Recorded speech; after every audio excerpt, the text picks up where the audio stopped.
Little girl looked overhead with a frightened look on her face. The sky was clear. Suddenly there were dark clouds and thunder and lightning. A bolt of lightning fell across the sky. The father hides the child in the house. Black goats pulling a cart. It fell from the sky.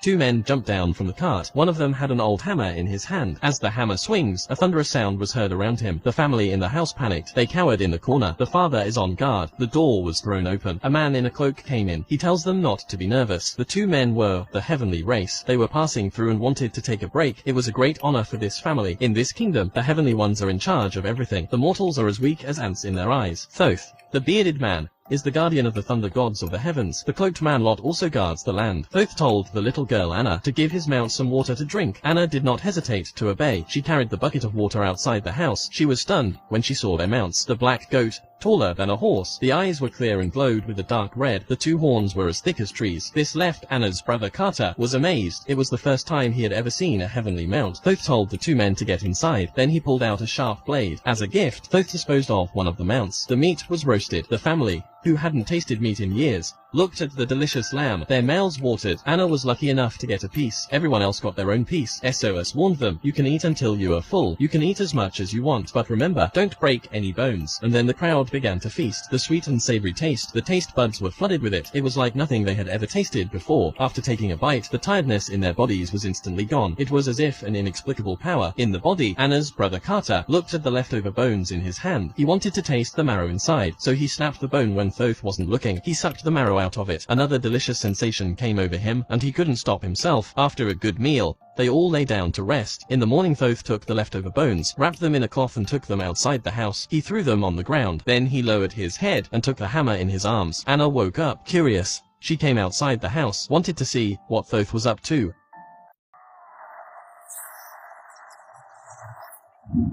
The man swung his hammer. The wind blows around him. As the man swung harder and harder, the wind grew stronger and stronger. A strange thing happened. The pile of bones on the ground slowly began to recover. The flesh on them grew and grew, and the fur gradually covered them. Thoth raised his hammer and shouted. He struck the ground with a heavy blow. The pile of bones in front of him became the same as before. Slowly it rose to its feet, but when Thoth looked at the goat's legs, he saw that the bones had been broken. Not daring to drop the leg, feeling cheated, Thoth became furious. He turned towards the house and shouted, "Tell them all to get out." The family was stunned. They came out warily. Thoth asked them, who had broken the goat's bones, "I have given you gifts, and you have deceived me. You will bear my wrath." Just then Carter stepped forward. He confessed that he had done it himself. He was greedy, and that's what got him into trouble. Just as Thoth was about to do something, Lot stopped him. He wanted Thoth to forgive him. As punishment, he could take the boy in as a servant to Thoth for all eternity, to make up for his wrongdoing. Thoth hesitated for a moment and then agreed. The boy, Carter, smiled. This meant that he would be able to enter the heavenly realm. It was something that many people had only dreamed of. "I never thought I would be able to do it." After bidding farewell to his parents and Anna, Carter followed the two men on their journey. They were going back to the heavens. Carter pushed the cart behind him, but after the journey, he collapsed from exhaustion. Thoth saw this and threw him into the car. When Carter woke up,